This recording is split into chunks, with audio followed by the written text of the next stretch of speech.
Office of Gov.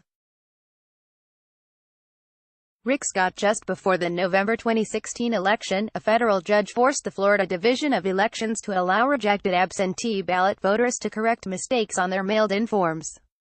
Yet somehow even more ballots ended up being rejected in that election than in 2012, and younger voters and voters of color, who overwhelmingly lean to the left, had their ballots invalidated at a far higher rate.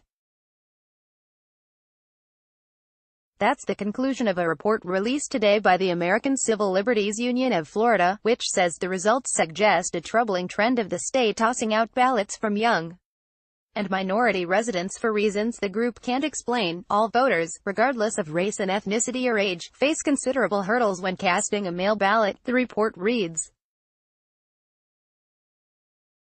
In Florida, younger voters, as well as racial and ethnic minorities, are disproportionately more likely not to have their VBM ballot counted as valid. During the 2016 election, voters aged 18 to 21 were 8 times likelier to have their mail-in ballots rejected by local election boards compared to voters aged 65 or older. Even though voters under 30 made up less than 10% of all absentee voters, those in that age bracket made up 30% of all rejected ballots. The ACLU noted that ballot rejections were particularly acute in counties with large college populations.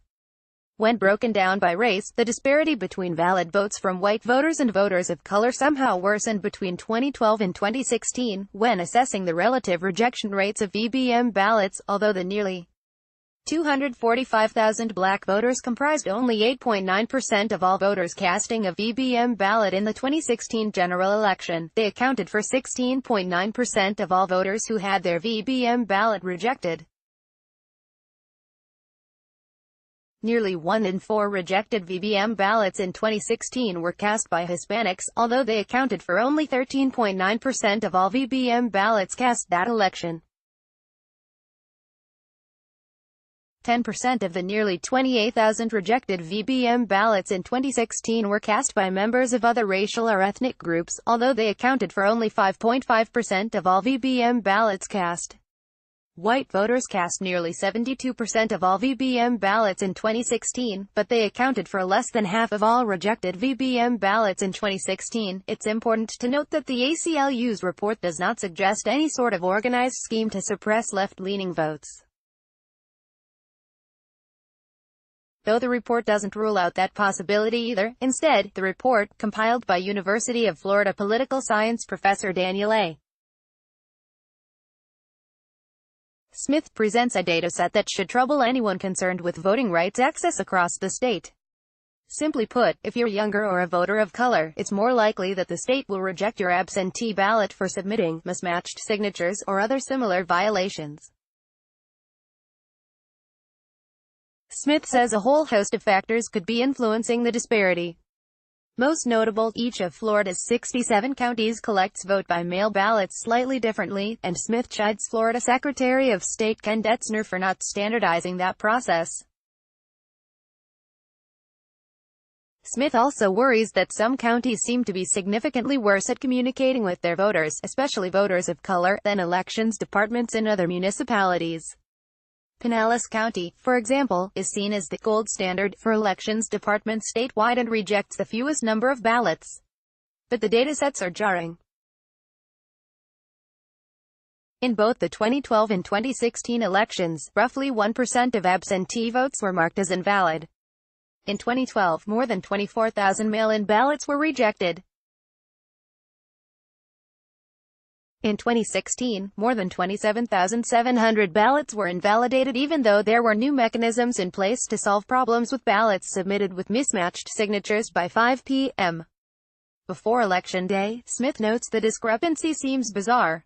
The gulf in how many ballots were trashed is huge between some county election boards. Of the 67 Florida counties, 4 didn't reject any mail-in ballots. On the other end of the spectrum, 6 counties rejected more than 2% of the ballots received by mail. Compared to 2012, 50 of the 67 counties improved their ballot rejection rates. but rejection rates worsened in 14 of the remaining 17 counties, including Miami-Dade, which reported the third highest rejection rate in the state in 2016.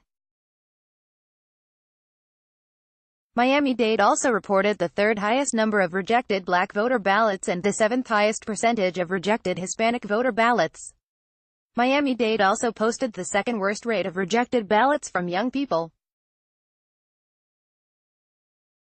That's particularly interesting now because Miami-Dade Mayor Carlos Jimenez is locked in a fight after activist groups, including the ACLU, demanded he open more early voting centers on college campuses. The data also comes after Gov. Rick Scott has been repeatedly accused of various voter suppression schemes during his tenure as governor, and just before Florida voters are set to decide on a ballot measure that could finally end the state's racist law banning felons from voting. That 19th-century law was explicitly designed to prevent blacks from going to the polls. Young voters and voters of color were also likely to have had their ballots invalidated in both the 2012 and 2016 elections and were less likely to have been properly contacted in 2016 to fix balloting issues. The ACLU notes that some counties, including Pinellas, didn't seem to have issues contacting people to fix their ballots, while others struggled. To be sure, responsibility for the variation of invalid VBM ballots in Florida rests with individual voters who have the responsibility to follow instructions and have an up-to-date signature on file, the report reads. But the responsibility to protect the right to vote also rests with election officials who process and validate VBM ballots. For Florida to have free and fair elections, all eligible voters must have equal opportunity to vote, including those casting and curing VBM ballots.